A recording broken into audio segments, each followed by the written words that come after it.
Hey, good morning, friends. Mark Holmes here with Michael Anthony Fitness. And as always, thank you guys for watching, commenting, and subscribing to the Joe Boo Sports Report. Without you guys, this doesn't work.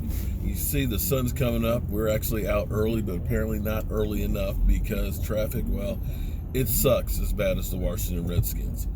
This is freaking ridiculous. We have escalating hot lanes, and in order to try and get ahead of the traffic, which is going just as slow, it's $17.65 to go 12 miles. It's freaking ridiculous. And basically, it's going to save you 5 minutes. I was trying to get ahead of this traffic, and I did my Don't Sleep on the Dallas Cowboys report this morning, and apparently slept on the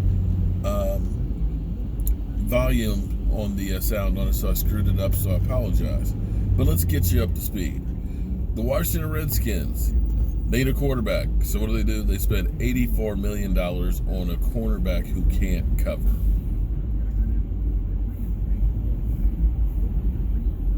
The land are getting paid. Oh, he getting paid. You know, but you go to Washington Redskins get paid, and go to the Patriots get Super Bowl. This is how it works in the NFL. You're right about that, Mike. Trying to block the sun out. See, I know. Starting with he's an eclipse joke. The Eagles, they bring back Deshaun Jackson, basically a swap of late round picks, and they get Malik Jackson. And Malik Jackson, if you don't think that that's not an elite guy in the middle, $10 million, that's a steal for that guy. That, with Fletcher Cox, that's going to make that defensive line that they believe in. And make no mistake, I believe in a pass rush. I believe in a defensive line.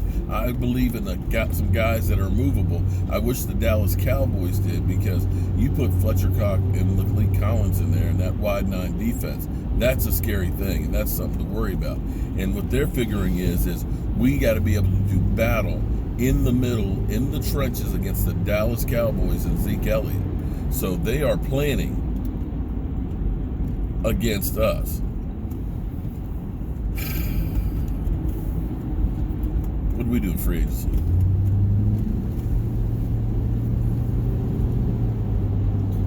Cody, I can't even remember his last name now. Cody, I don't know. We haven't done anything. Nada, really. But that's expected because that's what the Dallas Cowboys do. Stephen Jones' philosophy is we're not going to throw a whole bunch of money, big money, at these guys. And in some respects, I understand that completely, because what happens is, generally speaking, when you throw a big contract at a free agent, it's basically renting them for 2 years. The Redskins, they got Josh Norman 3 years ago, threw a big pile of money on him, but I bet you he gets released from them. And what did it get him? Got him some trash talk, but that's it. Very rarely do players end up making a difference. I'll give you another one, an interesting stat, because everybody's all over the Raiders with all the moves that they're making and stuff. I mean, they're spending money hand over fist. They're running out of cash. But in the past, when a wide receiver has left a team, having caught 100 or more catches in a season, they have not repeated it the next year. Never. And as I look at the Raiders, yeah, you got AB, but you still have Derek Carr for a quarterback. And Derek Carr couldn't do anything with Amari Cooper. And I'm not saying Amari Cooper is as good as AB, but Amari Cooper is a really good quarterback. And if he couldn't hook up with Amari Cooper... What's that? You said Amari Cooper is a good quarterback? I mean, I said if he's a good... No, I'm sorry. Sitting in traffic too long. Amari Cooper is a great wide receiver. If Derek Carr is a good quarterback, how come he couldn't get the ball to him more than what he did? He had 22 receptions for like 230 yards. Exactly. So I'm going to question whether or not that whole situation is going to get toxic and blow up in John Gruden's face. Right now, everybody's, oh my God, they're doing things, they're incredible and all that. But we always have the off-season champions that during free agency period and everything else in the draft, they swear that this team has got it together. They're going to be making a Super Bowl run. They're a playoff team, yada, yada, yada.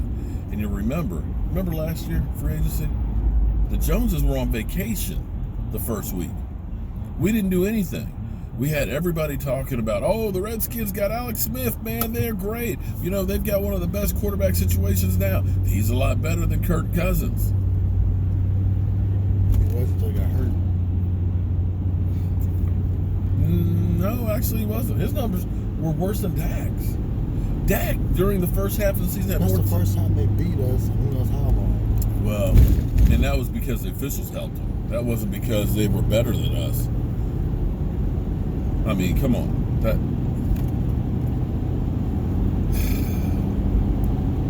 We heard about the Giants. Oh, man, two-time Super Bowl MVP, Eli Manning with Barkley, and Odell's coming back. The Giants are going to be great. You know? The Eagles, best quarterback situation in the NFL. They are built the right way. They're going to be fantastic. The Cowboys, well, the Cowboys didn't do anything to improve. They are terrible. They might end up in the basement in Jason Garrett's fire. But lo and behold, they went bargain basement shopping. Got Alan Hearns. Got, having a tackle. Oh, geez. From New England. You know, got nobodies. Yeah, Cowboys, they got nobodies. They might be in the basement, but yet we ended up winning the division. Giants, well, they got a high draft pick. Redskins, they got a pretty high draft pick. And no quarterback. So don't get disgruntled. Don't get pissed off. Just understand that this is the way the Cowboys do business. And an interesting statistic is, since 2010, if you take the top 3 draft picks from the New York Giants, those 21 picks, only 2 of them are still on the team. Odell and Shepard. That's it. For the Cowboys, 11, and 9 of them are starters. So the Cowboys are doing something right. At least the traffic's picking up some. So as always, guys, I want to thank you all for watching, commenting, and subscribing to the Joe B Sports Report. You got anything there? We'll see what today holds. Oh, I will say one last thing. Earl Thomas. We've heard the 49ers are interested, but it's more of Richard Sherman is interested in trying to lure him there. If the 49ers are interested, I haven't heard anything about them reaching out. I haven't heard about anybody else reaching out. I saw an article from last night that Denver should try and go after him, but it wasn't that Denver is going after him. We know he wants $14 million, 2-year, $30 million deal, something like that. We know the Cowboys want to do 8 to 10. I bet you Jerry Jones sets up a visit. Because the one thing you know about Jerry Jones is a salesman. When Lyle Collins didn't get drafted, he brought him to Dallas that first go-round. Brought him to the house. Had players over there and everything else, and next thing you know, he signed. He did not get out of Dallas. Alan Hearns came to town last year. Was supposed to have some other visits and stuff. Came by the Star. Next thing you know, he signed. Bring Earl on by the Star. Have a sit down, little conversation. Because Jerry, we know one thing about you is you are one hell of a salesman. And I bet you, if it hasn't been discussed yet, that it will be discussed and that they will try and bring him by for a visit and a conversation. And I will say, and I know people say I'm obsessed with Earl Thomas, but I believe that he is a guy that fits the defense and will help us go to another level. And that's why I'm fighting for it tooth and nail. I get these things, and I don't know if I'm obsessed or I'm just crazy or whatever, but when I have a belief and believe in something, I'm going all for it.